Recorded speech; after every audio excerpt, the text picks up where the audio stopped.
Hey, what is going on, guys? My name is Nave. Welcome back to my channel. And in today's video, I'm going to be unboxing the new keyboard that I have. So this is not a live commentary. This is just a regular commentary over footage. So please do bear that in mind. So first, straight out of the box, very vibrant colors. It's a pinkish bluish box, very vibrant. This is the AKKO ACR Pro Alice Plus. It's a 60% with an ergonomic touch to it, as well as with an overall simple design, interesting, and it's very bright. This is the white spray painted version with the clear crystal switches, which if you don't know, the clear crystal switches are basically reds, but even lighter. So a notable feature about this keyboard I found out after the unboxing was this keyboard has something very special, and that thing is you can adjust the sensitivity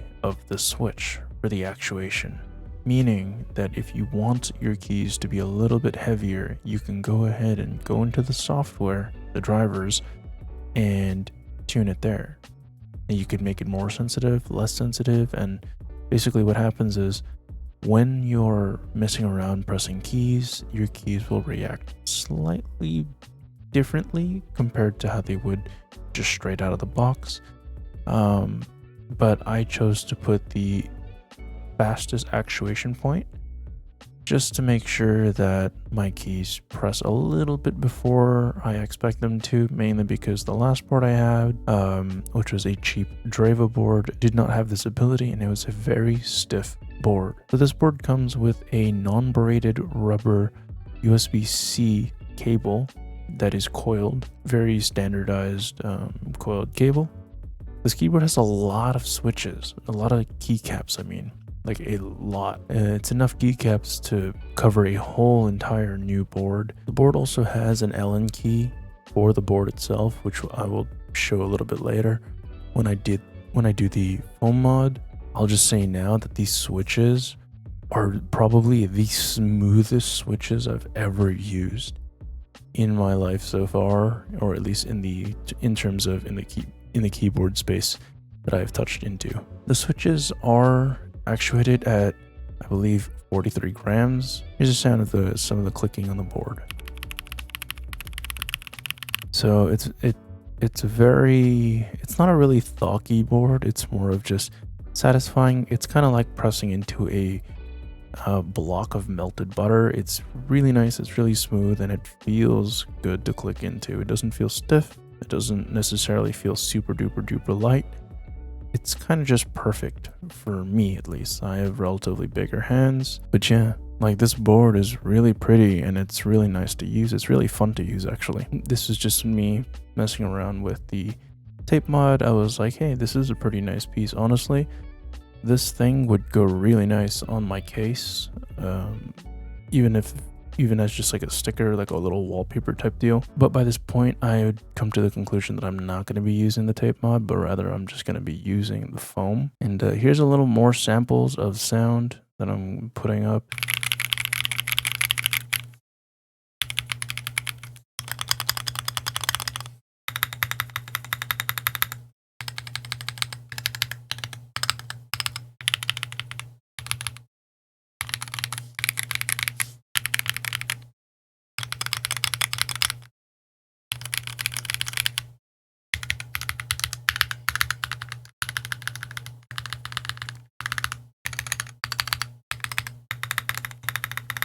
Now, do keep in mind that this way of recording is not the perfect conditions. I don't have a microphone that would be really good at capturing the sound of this keyboard. Trust me when I say that it has probably one of the smoothest switches. One of the most pleasant typing experiences. It is a little bit difficult for me to relearn because my hands are big enough on the standard keyboard. My hands are big enough to reach Y on the keyboard with my left hand, with my left index. So with using this board where I can only reach Y with the right index is a little bit awkward, but other than that, everything is basically the same. The split in the middle is not awkward at all, except for when playing games that have M as map, because clicking M is now like 3 buttons further than it usually is on a standard keyboard. meaning that this keyboard is a little bit longer than a 75%. I was looking for the Allen key, but I was looking in the wrong bag. So I'm just going to fast forward and get to the part where I open up the keyboard, and we will be right back.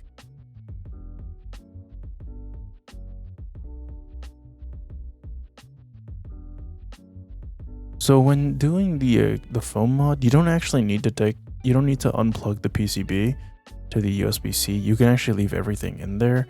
You just need to wiggle it around, but I didn't know that up until I realized that there is a slot meant for the USB-C. So there's no routing of the cable inside. It's all just slap it in there and you call it a day.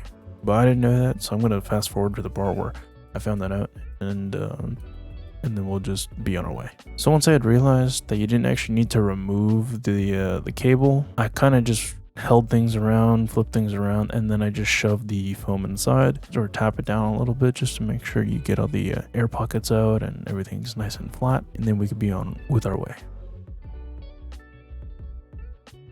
There's no sound in this, but I did screw everything back together as shown, and I was kind of debating on whether I should put the feet or not. Really, this keyboard, you need the feet. If you don't want to use a wrist rest, you need the feet. But even then, I do suggest trying to get a wrist rest for this board. Sadly, this board does not come with a wrist rest. So fast forward a little bit, I was just messing around with keycaps, and I was trying to figure out which keycaps I want to swap in and out. And I also realized that they didn't have, or that there isn't another spacebar. Like there isn't a blue spacebar that I could use. There's only a standard spacebar in the mix, and it made it kind of sad because I wanted to make spacebar blue, but you don't win all the time, so it's not a big deal. A little bit of time has passed, and I was just messing around, moving my little dinosaur to the new cable.